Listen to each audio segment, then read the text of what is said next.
Welcome to Savannah Book Festival's 2021 virtual season. I'm Jessica Osborne, member of the festival board, with Melissa Taylor, and we are the owners of E. Shaver Booksellers. We're excited to have Ruth Ware with us this afternoon, live from the UK. She is the #1 New York Times and the Toronto Globe and Mail best-selling author of In a Dark, Dark Wood, The Woman in Cabin 10, The Lying Game, The Death of Mrs. Westaway, The Turn of the Key, and One by One, her most recent book, now available in paperback. This event will last about an hour, and Ruth will answer questions submitted during this afternoon's talk, which should be about 30 to 40 minutes. To submit a question, please click Ask a Question on the bottom right side of your screen and type it in. We will do our best to get as many questions as possible. You can purchase a copy of One by One by clicking the green button just below the screen. Welcome, Ruth, and thank you for joining us today.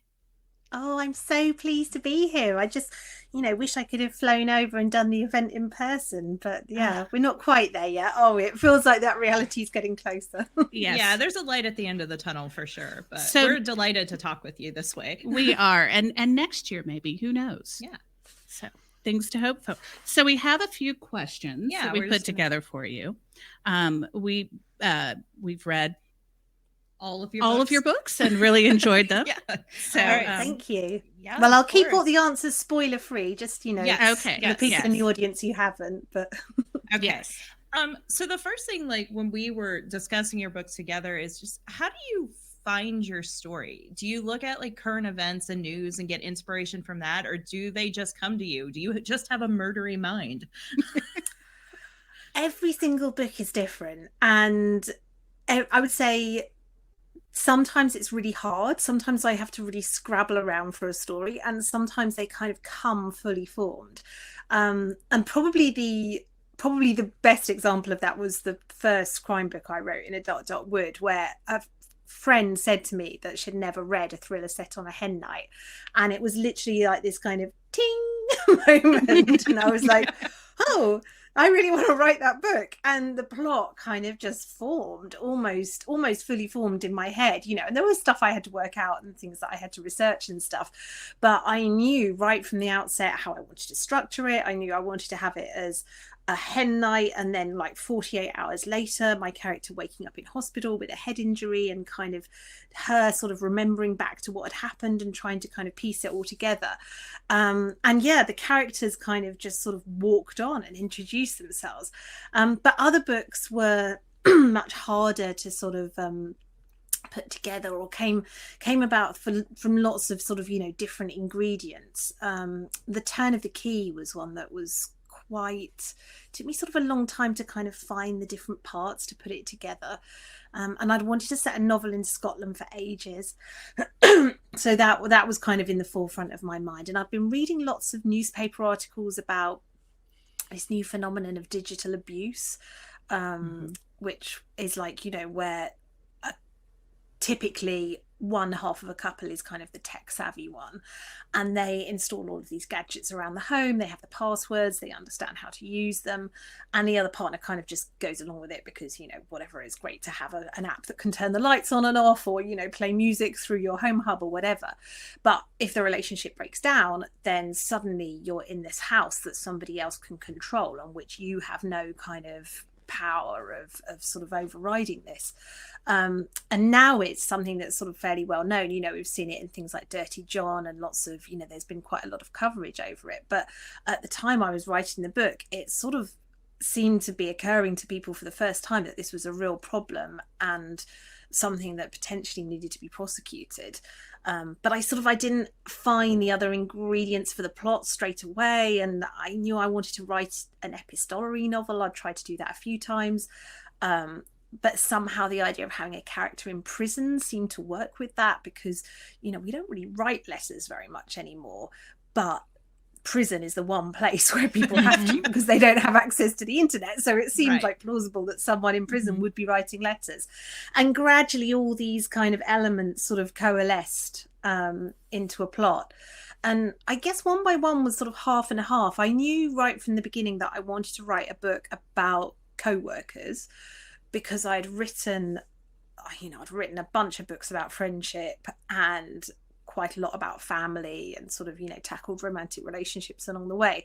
But I had never written a book about the people that, for many of us, are, the people that we spend most of our lives with, which is our colleagues. So I knew I wanted to tackle that as a subject, and I knew that I wanted to do something about skiing, because within A Dark Dark Wood, I made my main character a runner, and for ages afterwards I got these really lovely notes from readers saying, oh, I can tell you must be a runner, you write so well about it, and I felt really bad writing back to them and saying, I'm really sorry, but I'm not, I don't even run for the bus if I can help it. I definitely don't run for fun. But skiing is the only thing that it's the only sport that I really enjoy. It's the only sport that I kind of choose to do. And so I thought for a while that I'd like to do something in that vein. And it kind of, I love my sort of Agatha Christie-ish settings and my sort of, luxurious cut off kind of locations. And so it seemed to tick a lot of boxes in that respect. But yeah, I did not get the characters right first time. It was one of the few books where I've had to go back and rewrite the beginning, which very rarely happens to me. So yeah, that was a shock. Well, it actually, you kind of have answered our second question, but I'll throw it out there anyway. So from everything I've read, you're not really a planner or a plotter. You're more of a seat of your pants kind of gal. And we know the murderer from the beginning, but how do you get from point A to point B in that if you're not mapping it all out on a whiteboard like a crime scene? I mean, I think I plot more than I give myself credit for, in that I do actually know typically quite a lot about my books when I start. I know who the characters are, I know what the setting is, I know who did it, as you pointed out. I usually know the kind of the how, of the crime, which is often quite important in my books. There's often a method that's sort of the kind of the trick that I'm trying to pull over the reader's eyes. And so I do usually know all of those blocks from the beginning, and arguably they are the most important ones. They're the sort of the foundations of the house and the kind of, the sort of big architectural pieces. But just the sort of, the detailing along the way and what exactly happens in each scene, I don't plan any of that out. I think by this point I've written enough books that I sort of know the shape of a narrative. I know that there's points where exciting stuff should be happening, and so a lot of that is just, it's a bit like cooking. After you've done it so many times, how to make a pie kind of thing, and if it doesn't taste sweet enough, you put in a bit more sugar, and if you feel like, oh, it's a long time since anything's really exciting has happened, then you make sure that you come up with something cool for the characters to do. But yeah, One by One was, I think, probably the only book actually that I've had to do it to this extent. I mean, all books have dead ends because I don't plan, to the nth degree. It's not uncommon for me to sort of write a bit and then think, it's not quite right, I'm not sure this is, let's go back to the beginning of this chapter, maybe it needs to be a different scene. But One by One, I wrote the first 30,000 words, which is probably a third of the book, and something wasn't quite working, and I sent it to my agent and said, I'm not completely happy about this. I don't know if it's quite, I'm not sure if it's quite working. And of course, what I was really hoping was for her to say, it's fantastic, carry on, you're just being paranoid. But because she's a very good agent, she came back and said, no, I don't think it is. There's a lot that's right here, but your doubts, and I was having concerns about some of the scenes and some of the sort of just the pacing of it. She was like, I think you're right. And so I had to kind of go back and work out what was wrong and what I could do to fix it. And the more I looked at it, the more I realized I'd chosen the wrong point of view to tell the story, because originally I was writing entirely from Erin's perspective. And for people who haven't read One by One, it's set in a luxurious ski resort, as previously mentioned, and it's told initially from the perspective of the chalet girl at the chalet where my characters are staying.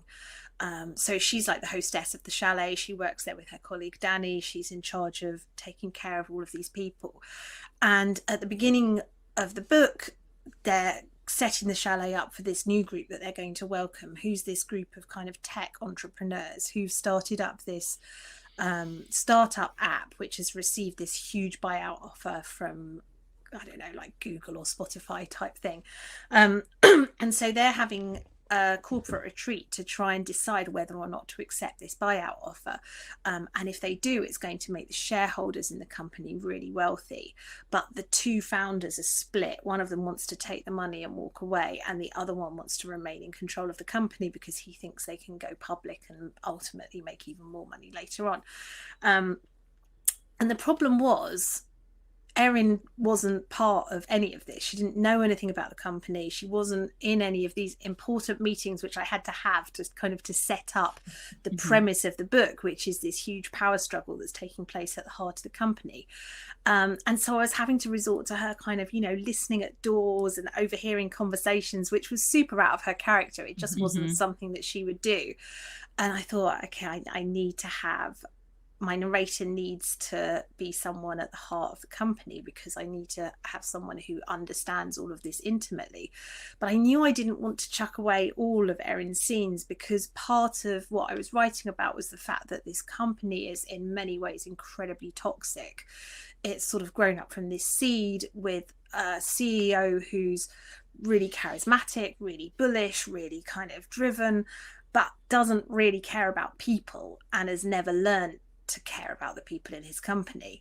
And I didn't feel like people inside the company would have a clear perspective on that. And I wanted to have Erin and her co-worker Danny as an example of a really kind of positive colleague relationship. So I knew that I wanted to keep that, but I also knew that I needed to have someone inside the company. So for the first time ever, and I'd always sort of shied away from this before because I wasn't sure if I could pull it off, for the first time ever I had two narrators. And I made the other narrator Liz, who is the former PA at Snoop.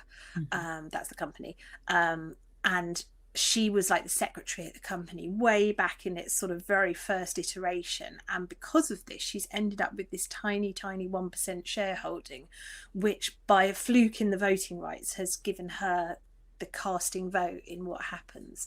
So she's kind of right at the heart of this huge power struggle between the founders. And she became the other narrator.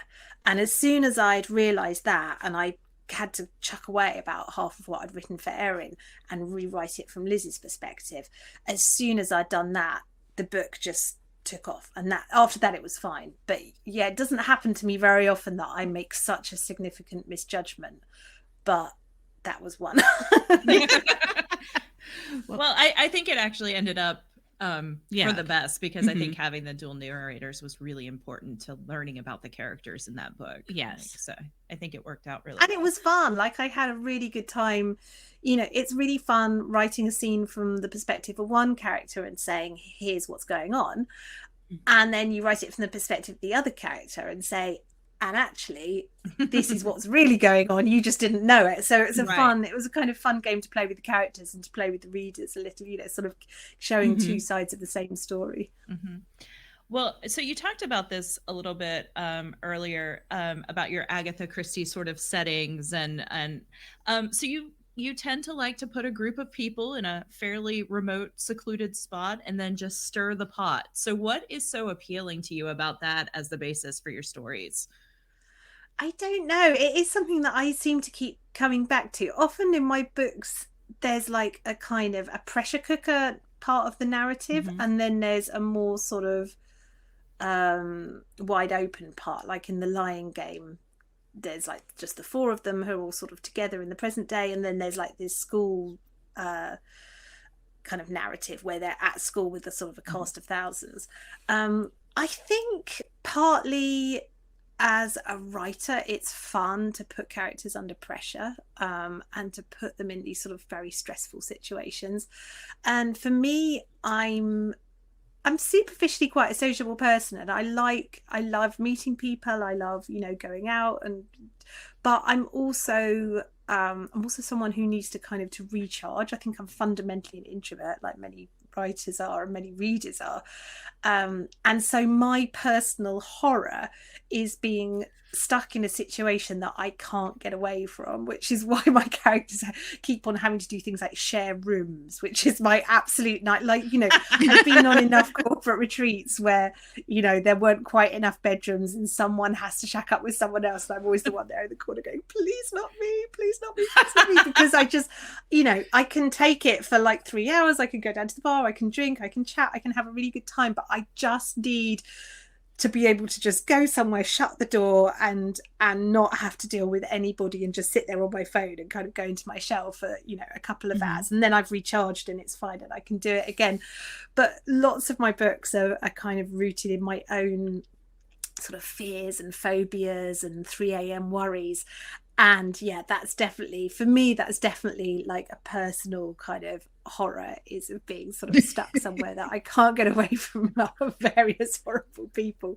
But also I think, you know, it's a kind of, it's a lazy decision as a writer in a way, because it enables you to focus. You have a good excuse for focusing on a really small cast of characters and getting to know them really, really well. And actually, One by One is a bit of an outlier in that respect for me, because although the characters are all locked up together in this sort of, there's an avalanche about sort of 30% of the way through the book, so they're physically unable to get away from this chalet where they're stuck. But there's quite a few of them. There's 12. There's 10 members of Snoop, and there's a two chalet staff, which is a lot of characters to wrangle, and you can only really spend so much time on backstory for sort of minor characters and stuff. So I'd say it's one of my bigger casts, really, and that was one of the bigger challenges with writing the book, was sort of giving everybody enough airtime and making sure that you got to know these characters well enough to feel like you knew them without sort of overwhelming the reader with too much detail in the first page. Yeah, actually, it's one of your books that I felt like I knew the characters best in, oddly enough. Yeah, oh, good. Yeah, absolutely. Well, that's good to hear. But that's why I put at the beginning of the book, there's these kind of faux company biogs, which is sort of meant to be taken from the Snoop company website. So they're all told in this slightly. I'm obsessed with companies that have like a really strong corporate voice, you know, like Ben and Jerry's, or I don't know if you have them in the States, but we have these things called innocent smoothies, which have, they're like smoothies, but the labels are really quirky and weird, and like even the ingredients are sort of listed in this really sort of slightly folksy kind of, it's very strange, and I'm obsessed with this. So anyway, so yeah, Snoop has this, obviously they're like super cool techie company, so their biogs are all super cool and techie, but that was me just trying to kind of give the reader a handle on the names and say, like, it's all here for you to refer back to if you need to. Well, and I listened to it, which had even more of an impact of that sort of corporate culture, because every time it was like the person's name and how many songs they'd listened to and how many followers, and it was good. Okay, so from there, do you have a favorite character from all of your books? Oh my goodness. I don't know. I mean, I have characters that, it depends what you mean. Like, if I had to go out for a drink with any of my characters, I think I'd probably want to go out for a drink with Nina from In a Dark Dark Wood, because she's really funny, she's really sarcastic, she has a lot of qualities that I like in a friend. Like, I like people who are not afraid to say the kind of the mean thing that we're all thinking, but everybody else is holding back, and she does that. I love Danny in One by One, because he's the chef at the chalet, and he's just like, he's the perfect friend, co-worker. He's just, you know, he's always got Erin's back, he's incredibly loyal, they have a really good relationship, but he sort of keeps up healthy professional boundaries. You know, they're not mates at the beginning of the novel, they're co-workers, and he's like really respectful of that. So I love him. We both love Danny. We love Danny. He's I don't know, the characters that I'm like, maybe Hal might be the character that I'm most proud of writing, just because she's very complex and layered, and she's got the whole tarot cards thing going on, which was really fun to write, you know, to sort of show someone's character through the tarot cards. Felt like different way of doing it. Now, is there any one of your characters? Ultimately, I understand the ones that are murdered are probably treated unkindly, but is there any one of your characters that you feel that circumstances in the book were particularly unkind to? Because there is one that sticks out in my mind that I like. Having read them all, I'm like, oh, Nugget. Oh, I don't know. I guess I feel quite protective of all of my main characters, and people are often quite judgy about them in reviews, which I do understand because they do make a lot of very poor decisions. But at the same time, I put them through some very difficult, like Lo in The Woman in Cabin 10 likes a drink, but some of us do, and some of us do like a glass of wine in the evening after we've had a particularly tough day. And she has like the mother of all tough days, and I feel that she has a few too many gin and tonics at the end of a particularly stressful situation. There, but for the grace of God, go I and probably 50% of my friends. So I always feel a bit like defending them, and like Lo in Isa in The Lying Game, whose marriage is kind of on the rocks, and a lot of people think that she acts very poorly towards her husband, but I sort of feel like it's 6 of one, half a dozen of the other. Like, he's not been great to her. So I guess like I don't feel like I treat them badly, but I sort of feel like the events that happen to them are out of my control. I'm just writing about what happened. I have no responsibility for it, which is obviously complete rubbish because I do. But I feel more like a chronicler. I feel more like a journalist, a chronicler of their misfortunes. So I guess I just feel more like I feel bad when I feel like I didn't do a good job of explaining how and why they are the person they are, when they're being blamed for stuff that I don't think they should be. Fair enough. Okay. I just feel very bad for Luke from The Lion Game. Like, I feel like he had a rough go of it, that little guy. Yeah, no, he has. Yeah, he's one of my favorite characters in the sense of he has the kind of, I can't give any spoilers, so it's difficult for us to talk about it. But yeah, he has a particularly tough row to hoe, but Kate does as well, actually. So. It's true. Yeah, the both of them together have a rough time. Well, so something completely different now that we've talked about characters. So we all know you are an Agatha Christie fan, but what other authors do you feel have influenced your writing? Oh, good question. Definitely Daphne du Maurier, who I would say is probably one of the first kind of true psychological thriller writers. She's not often shelved as that. She's more often shelved as romance, which I find baffling. Really bizarre, but yes. Straight up women's fiction. But she's, her books are almost all about crime and twisted domestic relationships and things. So I love her, and The Death of Mrs. Westaway was definitely a nod to her kind of Cornish settings. That was my sort of du Maurier book. I love Josephine Tey, particularly her novel Brat Farah, which is like an inheritance heist, and again that was a big influence on Mrs. Westaway, which is also a novel about someone claiming an inheritance that they're not entitled to. The big influence on The Turn of the Key was Henry James's The Turn of the Screw, as you people may have figured that one out from the title. But I think it's easier to show that you're influenced by classic writers, but there's definitely like people writing today.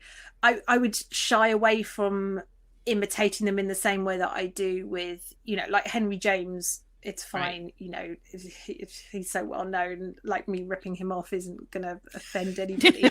So I'd never do that in the same way with a contemporary writer. But there's definitely, there's books that I read where I look at the twist and think, oh, I would love to have written that. And kind of, like Erin Kelly's He Said, She Said has a brilliant twist at the end, which is one of those books where it just makes you want to go back and reread the whole thing. Louise Candlish's Our House is so cleverly done. There's a real sucker punch at the end of it. And after I'd read that, I thought, I want to write a book with an ending that punches you in the stomach. And I did. I won't say which one of or I hope it does anyway. That's what I was trying to do. That sounds a bit presumptuous, doesn't it? Like, I wrote a great ending. But yeah, well, I won't say which one, because it, people don't like it when you sort of give clues to how books going to end. But one of my books definitely tries to end with that kind of, oh, that was not what I thought was going on sort of moment. So yeah, there's lots of writers who I am inspired by in different ways. So I wanted to ask you a little bit about kind of your writing process. So you have a family, you have other commitments, and draws on your time. When do you find time to write? And you have put out about a book a year since you started writing in the crime genre. So how does that work? How do you do that?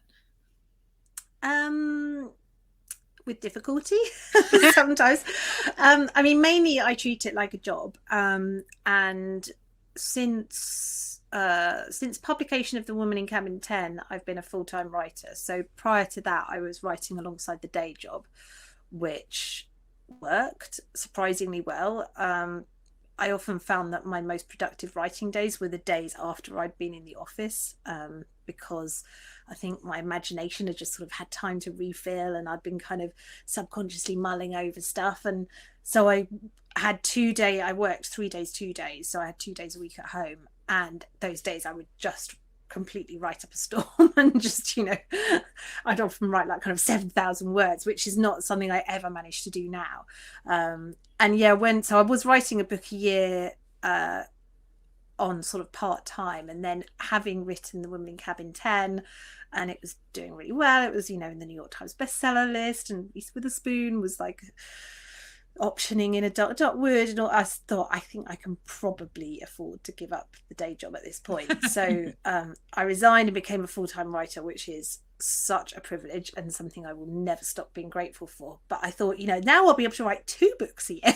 It turns out that didn't happen. I think there's like a finite pace to my imagination, and I could write twice the number of words, but I couldn't imagine twice the number of characters and situations and plots and so on. And there are writers who do write 2 books a year, and I have no idea how they do it, but I just don't seem to be able to do that. But on the other hand, I've spent so much more time traveling and doing events and tax and social media and all the other stuff. So yeah, so I try to treat it like a job. I sit down at my desk when my kids go off to school, I write until they get home, and then I kind of go back into sort of mum mode. And yeah, mostly it works. This year it has not, because of this little matter that few people in the audience may have heard of, COVID. It's been a difficult year, I think, for everybody, but particularly parents of small children, and thank goodness mine aren't that small anymore. But yeah, homeschooling and just having a house full of people who constantly wanted drinks and snacks and help with maths worksheets and everything else. I just didn't get any writing done, really. So yeah, there will not be a new Ruth Ware this year, sadly. It just didn't happen. But another one is underway, and we're back on track for 2022. Well, so I will say, as booksellers, that it's nice to let anticipation build a little bit. Like when people write 2 books a year, we don't quite know how to do that. It's hard for us to keep up. So one book a year, every year and a half, totally fine. You want your fans to have to wait for something. That's what I want to hear. Yes, it's a good pace. So in your latest book, One by One, and we touched briefly on this, you needed a fair amount of background knowledge, both in skiing, alpine living, startup tech companies. How does your research process work in all of your books, in particular this one, though? Yeah, I tend to sort of research as I go along. So I have the idea, and then I think, oh, I hope that works. And sometimes there's stuff I need to find out ahead of time, like, could a person die in this way? Like, is that a theoretical, would the police ever act this way? So very occasionally there's sort of questions that I have to ask in advance, but mostly I kind of find stuff out as I go along. One by One, fortunately, I already skied. Which was one of the reasons why I chose to set the book in a ski resort. And Saint Antoine is a fictional ski resort, but it's sort of fairly thinly based on Val d'Isere, which is one of my favourite places to ski. There is a ski run which the characters ski at the end of the novel, which is like this long couloir that you have to sort of go off piste to get down to. It's sort of a semi-official ski run, and that's based on a real run in Val d'Isere, which is exactly the same. It's like this, it's called the Hidden Valley, and it's this long run down a cleft in the rocks, which is easier or less easy to ski depending on how much snow there's been and how much rock you have to sort of avoid. And a friend took me down there a few years ago and said, oh, you'll be fine, it's well within your capabilities, which was true. But what she didn't say was that you couldn't actually get into the run, because normally you ski through this kind of hollow in the rocks, and there had been so much snow that year that the snow level was so high that you couldn't physically get through this gap in the rocks. So she said, it'd be fine, we'll just shush down between the trees, which sounded like the work of a moment and actually turned out to be this sort of 40-foot vertical drop with very soft off-piste snow, and I'm not a good off-piste skier, and she sort of went down like this, because she is sort of just swish down, still at the bottom, your turn now, and I just completely lost it and got about halfway down and was like, I can't do this anymore, I'm gonna die, and took my skis off, which is a really bad idea. Don't ever do that. I did know that I shouldn't have, but I just got to the point where I just couldn't be bothered anymore. Fell down the rest of the run with one ski attached and one ski following me. Cracked my head at the bottom. I was wearing a helmet, as one should always do, and got up and skied the rest of the run, which was wonderful and was well within my capabilities. But as an experience to go through, the good thing about being a writer is that no hideous experience is ever wasted, because it always provides material for a scene in a book. So as soon as I'd done this, I was like, right, well, that's going in a book. So it truly does. And of course, the version that my characters ski is a bit more terrifying, and it happens at night, so it's more dangerous, and generally ramped it up. But so I didn't have to research any of the skiing side of things, but I did have to research the tech side, because that is not something that I know anything about. So I read a bunch of biographies of like CEOs and tech startups, and watched a lot of films like The Social Network and stuff like that, and podcasts were a great source of useful information. People are often much more revealing in a weird kind of way in a podcast. Did all of that, leaned on a few friends who have started up companies to get them to tell me about things like shares, and how those would be divided in the event of a shareholder's death and stuff like that. All of that side of things was required a lot of research, but I really enjoy research as long as it's fun. And often the thing about research is you often get ideas in the process of research that spark off other plot ideas and give you little nuggets of inspiration for things that you would just never have thought of. One by One was definitely no exception to that. Reading about all of these CEOs and their I think what struck me, and the good CEOs are very aware of this, and the bad CEOs never bring it up, and it's like this elephant in the room, is the fact that the qualities needed to be a startup entrepreneur are completely different to the qualities needed to run a big company with a staff of several hundred people. And the good leaders acquire those skills, or hire people who can do it for them. But the ones who are completely uninterested in that side of things, you can very quickly tell that there's like a lot of stuff going on in the company which they're not interested in addressing. It was fun. Fun to research, probably not fun to live. No, probably not. No. So just jumping off of that, you talked about Hal and her tarot cards. Did you have to do a lot of research for the tarot as well? Because the way you write about that and the way you have her doing the readings, it's like you really knew what you were talking about, and that would just seem very seamless. Yeah, so that I knew nothing about it before, and in fact she wasn't a tarot reader when I started writing the book, she was like a fake medium, and I read a bunch of books about, you know, like fake psychics and stuff like that. But it just, I don't know, it seemed a little bit too exploitative, and also it had kind of been done a bit with The Mentalist. So I stumbled on tarot, which I sort of knew about in a theoretical way, but I'd never held a tarot deck, had no idea what the cards were, no idea what any of them meant. And as soon as I saw one, they're such beautiful objects, you know. All the decks are really intriguing in different ways, but the classic Rider-Waite one is just so beautifully illustrated. It just, there's so much rich imaginative fodder there that I just knew I could, you know, make really good use of this in the book.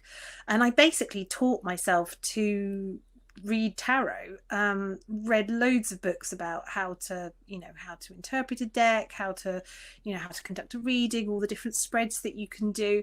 And, you know, I only did it for a year, so I would never sort of put myself forward as a professional tarot reader, but as a party trick now, I can do you like a pretty creditable tarot reading, which, you know, like, I know the basics. I mean, there's thousands of cards in the deck, so it takes a very long time to learn them all. But, you know, I think the interesting thing about tarot, and often actually the way a really clever tarot reader will use the deck, is the sort of the traditional interpretations are only one aspect of it. What matters more is this sort of, there's a kind of, you know, like those Rorschach blots where they're just an ink blot, and what matters is what you see in them. There's a quality to that in tarot cards. Actually, the interesting thing is what you take away from the image, and it reveals a lot about the person doing the reading.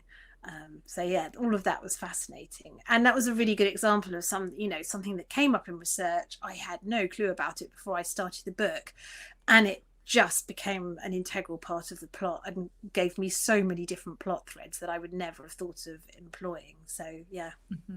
Yeah, and her ability to kind of like cold read people just from like personality traits is really interesting as well. I thought that was fascinating. Yeah, there was so we many have a new interesting hobby. books about that. Yeah. Party tricks and stuff. So, oh no, you can. Okay. So how do you feel about your work moving to the big or small screen? And are you involved in the production? And when you're writing, have you cast the characters in your head already? Like your dream cast? Okay, that's a lot of questions. I know, sorry. I'm not involved in any of the productions. Most of my books have been optioned or rights acquired in one way or another for different formats. I'm not involved in any of them. Some of the companies have asked me if I wanted to be, or, you know, said, did I want to write the screenplay? But so far, I've always said no, because I don't know anything about writing screenplays. I'm not sure I'd be very good at it. And I think unless you really strongly want to, you know, basically that's just time I could be spent writing another novel, and I'd rather do that than snip up one of my existing novels and sort of, you know, fit it into a pint pot, which is what you have to do really when you adapt for film. So yeah, so that's that question. How I feel about it, I don't know. I mean, obviously I would love to see it happen. I think it would be really amazing to see like my characters and my settings on the, you know, on a screen, and see how other people, you know, when I watched Knives Out, I was like, oh, that house, you know, I could exactly imagine the death of Mrs. Westaway being filmed there. This is perfect. Yes. This is, you know, so that side of it I think would be lovely. But there is also always that kind of feeling of, you know, your books are your baby, and they never stop being your baby however long ago you wrote them. You know, like all kids, they grow up and go off and do their own thing, but they're still kind of your, you know, yours at heart. And there is that feeling of kind of, you know, sending your baby off to kindergarten, you know, someone else is going to take care of them, I hope they'll be kind to them. You know, I feel that a little bit that way about my characters, like I'm handing them over to someone else and they're going to look after them. So that, yeah, it's a bit bittersweet. But yeah, I would just love to see, I'd love to see one of them cross the finishing line. So and do I cast them in my head?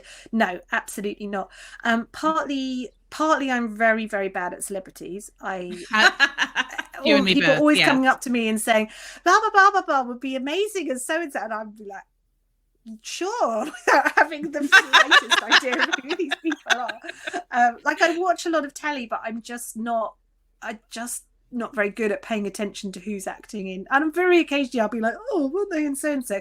But the other thing is I'm increasingly coming to the realization that I'm slightly face blind. Like some people just find it really difficult to remember faces, and that's me, unfortunately. And I have a theory it's because it's just because I'm rubbish, clearly, but I like to imagine it's because I wore glasses as a child, and therefore I sort of feel like maybe I didn't learn those critical skills of seeing like a crowd of people and being able to pick people. So very often people will come up to me at parties and they clearly know me, and it's not until they say something at which point I realize, oh, that is who they are. And after that, I know everything about them. I'm very comfortable. But when it's just a face, I find it so difficult to match it up to a name. So I'm not very good at that side of things. And I don't often, with my main characters in particular, I don't really think about their faces very much, because usually I'm telling the narrative from their perspective, so they're looking out. And it's funny because obviously it's the exact opposite of the situation we're in at the moment, but normally, day to day, I don't know about everyone else, but I don't think about what I look like very much. I don't think about I think about it in the morning, sure, when I leave the house and I look in the mirror and think, could have scrubbed up a bit better today, Ruth, or wow, looking fine. But normally I don't really think about my appearance very much. And the strange thing about COVID and lockdown, of course, is that we've all spent the last 12 months staring at ourselves on our computer screens. And so, funnily enough, I feel much more sort of well acquainted with my own face and much more self-conscious about all of my flaws and failings than I ever did before this began. Prior to COVID, I don't think I could have really told you very much which my best side was. And now I'm like... 100%. I completely agree with that. Absolutely. So when Jessica and I were kind of researching to think of some questions to ask you, we found that you had written YA novels prior to writing crime novels. So now that you have an established name in the adult thriller world, would young adult be something you would ever consider going back to? I don't know. I mean, I loved writing for teenagers. But when I had the idea for In a Dark, Dark Wood, it was so clearly not a teenage novel. It was about a henlight, and there was no way I could possibly adapt that to have a cast of 15-year-olds. So it was a novel that I wanted to write, and it was clearly an adult novel. So that was a very easy switch to make. And then after that, I think the novels have just sort of followed on one from another in a way. So perhaps going back to write for teenagers would almost sort of feel like retracing my steps. But if I had an idea that seemed to have a teenager at its heart, then for sure I'd write for teenagers again. But what I've noticed increasingly is that my novels are often about I sort of haven't let go of the teenagers. They still appear in my books. There's often teenagers or teenage friendships at the heart of them, but it's much more about a dialogue between the teenagers that the people in the novel were and the women or men they've become as adults, and the kind of the tension between that and the hopes that you have as a kid and the way that plays out in adult life. So I sort of feel like I'm having the best of both worlds currently, because I can still write about all of those sort of things, but from a much more sort of complicated kind of perspective. So maybe I'm kind of having my cake and eating it at the moment. I can see that. Yeah. Well, okay. So in several of your bios that we read during our research, it also mentioned that you were an English major in school and you were deeply into Old English and Middle English texts. And do you ever see that popping up in your novels or in your future novels? Well, not in my crime actually, but in my YA, yes. So they're all about witches, and the the kind of witchy language and spell language in the book was all peppered with Old English. but yeah, I haven't managed to get it into my crime novels yet. But I do keep thinking I would quite like to write a historical crime novel. So maybe that would be my excuse to go back to all those, go back to my Victorian novels, or perhaps, setting it in Middle England would be a bit difficult, wouldn't it? I don't know how you get around sort of all the forensics and stuff. Perhaps I could do Hilary Mantel and do like a Tudor kind of. Yeah, you go. Yes. Or you could have a time walker. There's always that. Absolutely. Yeah, Go completely different genre. Yes, 100%. So we noticed along the way, I jumped in here, that no, you're good. Some of your characters have a dark turn of mind, and I was just wondering what it's like to be in that person's head during the writing process, because during the reading process I often find it disturbing to be in their head, and I'm only with them for a couple of days. So spending a year with somebody who's making extremely poor life choices, and how does that go for you? So I don't tend to put myself into really dark characters' minds. I think this is why I've never kind of written a serial killer novel, because exactly that, the thought of spending a year in the head of someone who, I don't know, likes to torture small children or something, that is not a psyche that I feel I could connect with, or, have an interest in really exploring. And I'm always slightly in awe of and slightly alarmed by writers who are sort of prepared to do that. I think, wow, that's a dark place to voluntarily spend 6 months in. But I think, I don't know, my characters do make a lot of poor choices, and as we were previously discussing, I feel slightly defensive of them, because I feel like I might have made these choices in that situation. But I think I'm quite interested as a writer. I'm quite interested in the sort of the tension between what we, particularly as women, what we present to the world versus what's really going on under the surface. And I'm slightly worried I'm going to sound like a complete psycho here, but I feel like, speaking for me, the me inside is a lot less polished, a lot less confident, a lot weirder, possibly a lot more vengeful and angry than that I sort of let out in public.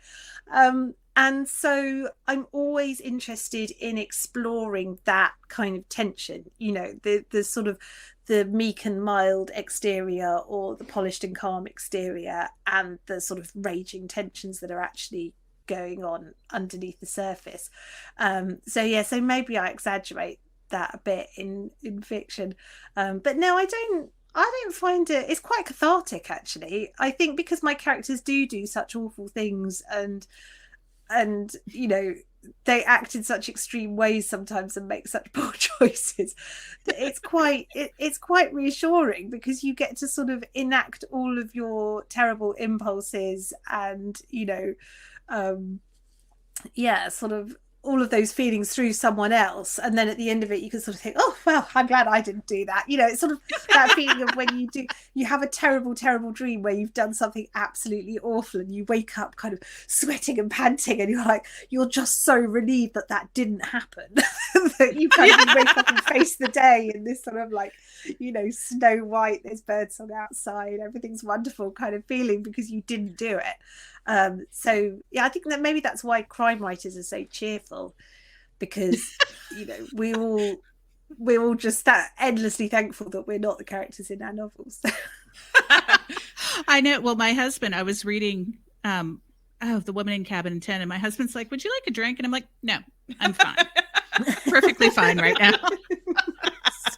I did feel permanently, I just my kids were much younger then, and my eldest son in particular just did not sleep. He didn't sleep through the night until he was 3.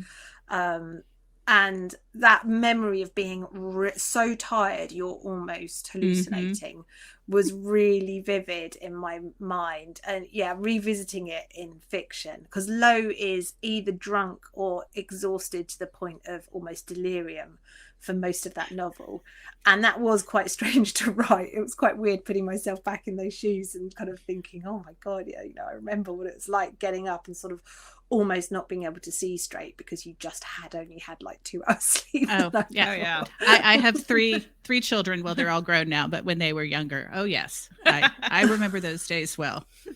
Okay, well, we have some questions from the audience now. You mentioned that you generally know the killer at the end. Have you ever changed the ending dramatically from what you initially envisioned? I mean, I don't think I've ever like completely changed the killer or anything. So it depends what you mean. There's one book which I won't name, where one of the characters, a major character, was supposed to die and just wouldn't. And that was quite a major change and required quite a lot of going back and rewriting. And sometimes like the motive changes. So in One by One, I was still sort of quite a long way into the book. I was still trying to sort of figure out the whys and the hows this would have all like unraveled and like what all the backstory of all the characters were and how that interlocked with the kind of people they were. So sometimes I'm sort of still discovering stuff. But I don't think I've ever 100% made up my mind that something was going to go one way, and then at the end of it, I've just done something completely different. Okay. And then any advice for writers trying to be you when they grow up? Oh, don't be me. Be someone much more organised. Someone like, I don't know, Claire McIntosh. She makes these amazing like plot plans. I mean, I never thought I would be a writer. I always knew that I wanted to be, but I don't know, I just always felt like it was something that other people did. You know, I didn't know any writers growing up. I didn't know anybody who'd made their living doing that. It just seemed like a completely unattainable dream. And you know, I remember saying to my mum that I wanted to be a writer, and she said, she said, well, you know, I think that'd be lovely, but I think you might find a lot of other people want to be writers, so maybe you should have a plan B. Which is, you know, it's really good advice. And actually I would say it's really good advice for anybody, including like established writers. I have a plan B. My plan B is to go and be an accountant if this all falls through. And I think in a way it enables you to take risks, because you think, I can write the book I want to write, because if this all goes away tomorrow, I'll be okay. So I would say, you know, have a plan B. Give people a reason to turn the page. I used to work in the book trade, and I read an awful lot of books. And there were so many books that were, not so many, but there were books that were beautifully written, really well characterized, beautifully described, but I could have just put them down and had no like impetus to pick them up and find out what happened. And when I wrote my own books, I thought the one thing I want to do is give people a reason to turn the page. You know, I want them to have a question that I haven't answered, or something that they want to find out, some reason why they're itching to pick that book up and read just one more chapter. And you know, that can be as simple as, there's a brilliant example right at the beginning of Gone Girl where Nick is like, he's explaining about Amy's disappearance, and he talks to the police, and you know, he answers their questions, and then right at the end of the first chapter, you're only about 4 or 5 pages in, he says really casually something like, that was the 4th lie I had told that day. And of course, as a reader, you're like, what? Why is he lying to the police? And which one of those statements was a lie? And so straight away there, you're like, well, have to read the next chapter, because I've got to find out what Nick's lying about. So, you know, it can be as simple as that. But I wish I had a magic formula. I really do, because every single book I sit down and I think, I'm not going to be able to do this again. You know, how do I reinvent the wheel? I don't think I've got any ideas. I definitely can't repeat the magic trick. And yet somehow you just have to persuade yourself that you can. And for me, a big part of that is just pretending that no one's ever going to read what I write. So the first draft I always write just for me. I don't let anyone else see it. One by One was a huge exception to that, because I did send it to my agent, and that was because I was seriously worried about it. But normally I just get to the end, and then I allow myself to admit that other people might be reading this, and I go out and I take away the bits that I'm sort of, embarrassed about, or the stuff that I think, maybe the world doesn't need to see that scene, and then I think, well, it's fine, because no one else is going to see this, just my editor, and she'll make it better. And so by degrees I sort of accustom myself to the idea that yes, other people are going to read this, and yes, that's probably going to be okay. So yeah, I think if you can just give yourself permission to make mistakes, give yourself permission to fail and to muck things up and to write embarrassing sentences, safe in the knowledge that when you get to the end of the book, you can go back and fix it all. Very good. Well, we have another question. Is there anything you can tell us about what you're working on now from one of our listeners or watchers? Well, it's on a slightly ugly duckling stage, which is always the worst point to talk about any. It comes back to that thing of persuading myself that no one is ever going to read this until, the end, when I allow myself to believe that might be true. So if I talk about it now, there's always that feeling of, well, if I say that this is what the book is about, then I'm going to have to actually release this book as opposed to the other book that I'll replace it with when I realise that this one is rubbish. But I think I'm far enough in that I can sort of. So it's I think it's going to be a campus novel set at Oxford University. Ooh. Yeah, so it'll be the first kind of college novel that I've done, I guess. Yeah, it's not The Secret History, although that is one of my yeah. we have a coworker who is deeply into dark academia. Yes, like so that. That'll be right in her sweet spot. We know exactly who will read this first. Yes. Oh, well, we have one more question coming. So it's in transcription process. Yes. It's on its way. Oh, okay. Our staff is working on it, which is funny because, we don't really have a staff, but here it comes, hot off the presses, around the corner. Thank you. Okay. Right. How long is the process when you begin a book until it's published? Oh, good question. So because I usually write a book a year, the normal process is usually something like I will start the book in about January, and I'll write for about 6 months, and I'll hand it in kind of July, August. And that works really well for me because then my kids break up for the summer holidays, and the point at which my editors are reading the book and making notes, which normally takes about sort of 4 to 6 weeks, I'm too busy doing stuff with my kids, to worry about it. And then in September, when they go back to school, the edit notes land on my desk, and I, cry and tear my hair and tell myself that, they're wrong, and this, and then after about a day of this, I realize that everything that they've said is completely justified.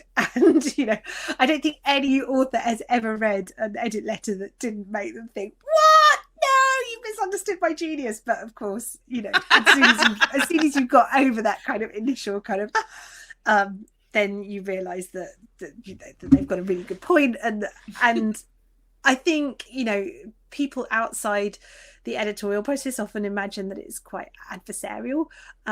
I've never found that. I always feel like we're all on the same side, and that our ultimate aim is to make this book as good as possible before it goes out to face the world, which is I think what all of us want together. So yeah, then I normally have kind of let's say about 6 weeks to make like the big changes to the book, and that'll often be things like introducing new characters, or cutting out storylines that don't quite make sense, or giving people better motivations, or bulking up characters. one by one there was a lot of that, because there was so many characters. There was a lot of just going through and just making people more distinct and kind of tweaking them a bit to make, you know, to just differentiate the characters a bit better and sort of bring out their personality more quickly. And then I hand that back into my editors, and they come back to me with more notes, which is usually like really little kind of nitty gritty line stuff, like word choice, and this sentence doesn't quite make sense, and she seems to be wearing a skirt on this page and now she's wearing trousers, kind of thing. So that, then I do a second pass, sometimes a third pass, depending on, you know, how many sort of lumps and bumps need to be smoothed out. Then it goes to a copy editor who changes all of my double quotes into single quotes for the English market, and then back into double quotes for the American market, changes all my spelling for the American market. Sometimes the words is always a real kind of, because, you know, obviously all my characters are British. I write using British vocabulary, but I don't want to be needlessly confusing. So there's quite a lot of things like, you know, my characters will go to A&E, and the copy editor will put, should this be the ER? Because, you know, will American readers know what A&E is? And I'm like, well, I can't have a British character say, let's go to the ER. So then I have to have them say, let's go to hospital, because that's like a word that everybody would use. So there's a fair amount of that. And then all the while this is going on, people are doing covers and, you know, typesetting it to make it look like a real book. All of that takes about 3 months. And then the final 3 months is like the book is in proof form. It's being sent out for review. It's being, you know, sent out to bookshops. It's being printed up into a real book. And then at the end of the year, it's published, by which point I'll have been thinking about the new book that I'm working on for the 3 months of sort of preparation, and I'm ready to start writing again. All right. Very good. Well, I think that's all the time we have for today. Thank you so much. It's been delightful talking to you. It really has. Oh. I have more questions, but we're out of time. Yeah. I'm sad. Well, I'm always on Twitter. It's my major weakness. Not quite as prolific as, you know, Donald Trump or someone like that, but I'm on there. So if people have any questions that I didn't answer, then, you know, please do come and tweet me, and I'll do my best to answer them. But thank you so much for interviewing me. It was such a... Just hope one day I can come to Savannah for real. So. Oh, yes, absolutely. Fingers crossed. Yes. You can come visit the bookshop cats. Yeah. I would love that. Okay. Thank you so much. Thank you.